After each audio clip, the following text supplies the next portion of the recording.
سلام، احوال شما چطورین؟ خوبین؟ ویدیوی قبلی رو دیدین؟ ما راجع به گرما و محاسبه گرما صحبت کردیم، گرمای ویژه رو گفتیم و امروز میخوایم راجع به گرما انواع مدل های سوالی رو که میتونیم از فرمول کیو مساوی ام سی دلتا تتا که بهتون درس داده بودیم قبلا یا کیو مساوی ام سی تتا دو منهای تتا یک مدل های مختلفش رو ببینیم.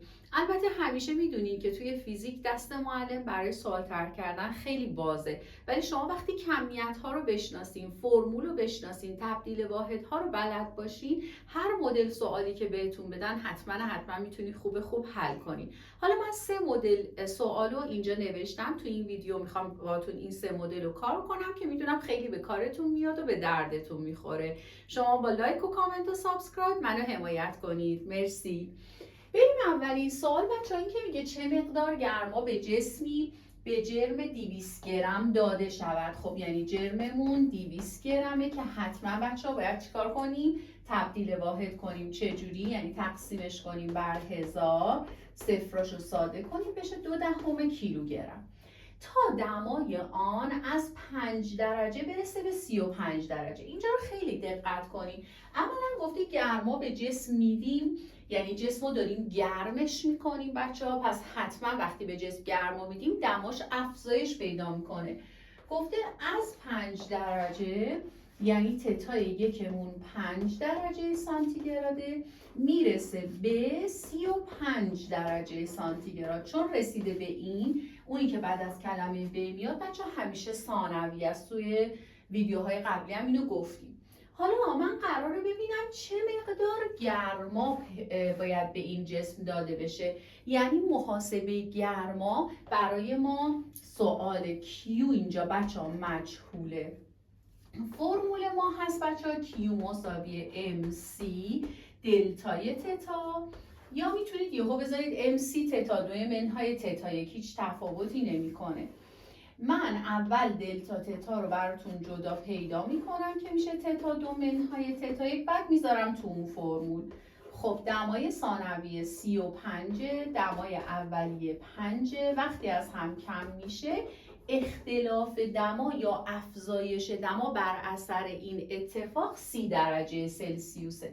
میذاریم تو فرمول، میگیم کیو که مجهوله، مسئله از من خواسته، جرمم که 0.2 بود. گرمای ویژه ماده رو بچه ها میبینین همیشه بهتون میدن، ما یه جدول داریم برای گرمای ویژه تو کتابمون. گرمای ویژه خیلی از مواد رو داخلش نوشته، نیازی به حفظش نیست چون تو امتحانم مثل این سوالی که من نوشتم به شماها داده میشه. پس 30 رو داده چقدر؟ 400 میذارم. اختلاف دما رو پیدا کردم 30، اینم جاگذاری میکنم. اگه کسی بنویسه اینجا مثلا به جای دلتا تتا پرانتز تتا دو منهای تتا یک، اونم میشه 35 منهای 5 30. پس هیچ تفاوتی نداره از هر دو رو. 0.2 رو در 30 که ضرب کنیم میشه 6، 6 رو در 4 ضرب کنیم میشه 2400. واحد گرما اگه یادتون باشه میگفتیم صورتی از انرژی ها همشون واحدشون ژوله. به این ترتیب ما فهمیدیم برای اینکه دمای یه جسمی از 35 درجه سانتیگراد به 5 درجه سانتیگراد برسه، یعنی دماش 30 درجه افزایش پیدا کنه، چقدر گرما باید بهش بدیم؟ 2400 ژول. این از این سوال. حتما بنویسین تو دفتر، اینو خودتون حل کنین و با حل ما مقایسه کنین ببینین چقدرش رو یاد گرفتین.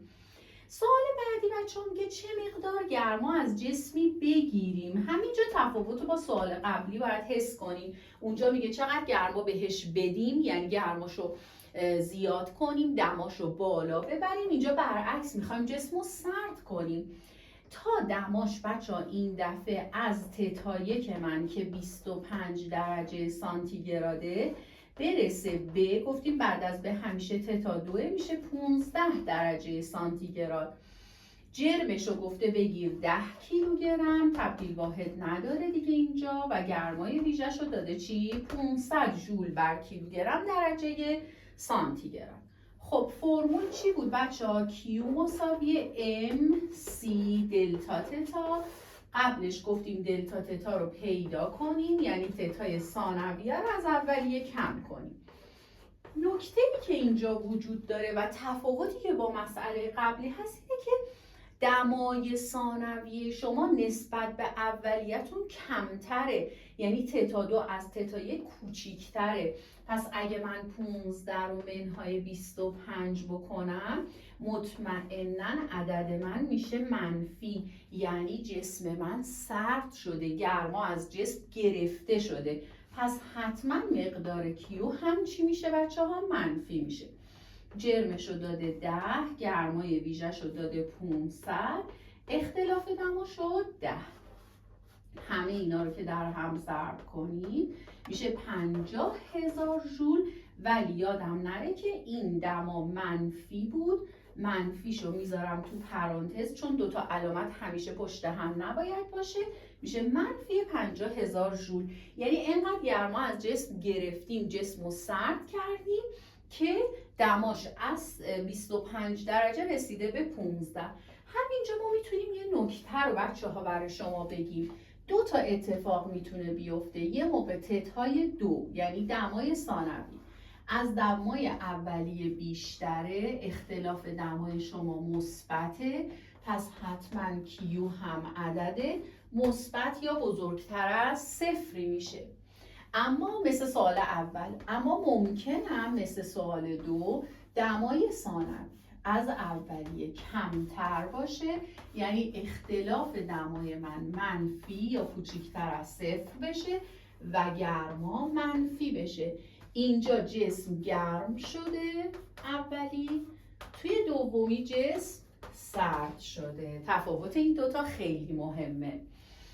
خب امیدوارم اینا رو خوب یاد گرفته باشین، خوب تمرین کنین و اینا رو حتما به ذهنتون بسپرین. مسئله ها ساده است، با شناخت کمیت ها خیلی راحت شما این مسئله ها رو میتونین حل کنین. اما بچه‌ها ببینید، من این دوتا مثالی که حل کردم گرما مجهول بود. آیا توی همه مسئله ها گرما مجهوله؟ نه. نگاه کنید مسئله 3 میگه گرمای ویژه جسمی را بیابید، یعنی سی من یا گرمای ویژه من مجهول این مسئله است که جرمش 4 کیلوگرم، یعنی M واحد اصلی جرمم داده، دمای آن 30 درجه افزایش یافته است. خب ببینید اینجا یه نکته خیلی مهم وجود داره. توی این دوتا مسئله من 2 تا دما داده بودم، گفته بودم از این دما میرسه به این دما. حالا یه جا دما زیاد شده بود، یه جا دما کم شده بود. اما توی این مسئله یه دونه دما داده، گفته اینقدر دما بالا رفته، یعنی جسم گرم شده، افزایش دما داده، ولی من نمیدونم دمای اولیش چقدر بوده و دمای ثانویش چقدره. این افزایش دما بچه ها یعنی دلتای تتاتون، اختلاف دما. یه جوره انگار کار راحت تر شده، به جای اینکه بخوای دمای ثانویه رو از اولیه کم کنی، خودش یه خوب به تو اختلاف دما یا دلتا تتا رو داده. در صورتی که 2 کیلوژول گرما داده شده باشه، خب 2 کیلوژول گرما رو با کیو نشون میدادیم، بعد واحد گرما چون انرژی ژوله، اما اینجا بر حسب چی به ما داده؟ کیلوژول. پس مطمئنا باید اینم تبدیل واحد کنیم. کیلوژول به ژول بچه‌ها ضرب میشه در 1000، پس گرمای داده شده به جسم میشه 2000 ژول. دیگه میمونه گذاشتنش توی فرمول و پیدا کردن گرمای ویژه. میگم کیو 2000 قرار میدم، جرم 4 30 ندارم، اختلاف دما 30 بود. حالا میگم اگر این دوتا عدد 4 و 30 رو در هم ضرب کنم، کافیه که طرف معلوم رو به ضریب مجهول تقسیم کنیم. میتونیم یه صفر رو با یه صفر بزنیم، بشه 200 تقسیم بر 12. دیگه ساده کنیم، مثلا 100 شیشم، یا بگیم چی بچه ها؟ 50 سوم. حاصلش شد 50 سوم. واحد فراموش نکنید، همیشه واحدا رو بنویسین، کمک میکنه بفهمین آیا شما چیزی که مسئله خواسته رو درست پیدا کردید یا نه. چون گرمای ویژه هست، واحدش ژول بر کیلوگرم درجه سانتیگراده. بچه این 3 مدلی که من نوشتم میتونه باز مدل های دیگه هم داشته باشه. مثلا توی مسئله جرم مجهول باشه، توی مسئله اختلاف دما مجهول باشه، یا حتی دمای اولیه ثانویه یکیشو بده و یکیشو ازتون بخواد. همه اینا میتونه مدل های دیگه سوال محاسبه گرما باشه. خوب اینا رو تمرین کنین و لایک و کامنت و سابسکرایب فراموش نشه. حمایت کنین، به دوستاتون ما رو معرفی کنین. خدا نگهدار.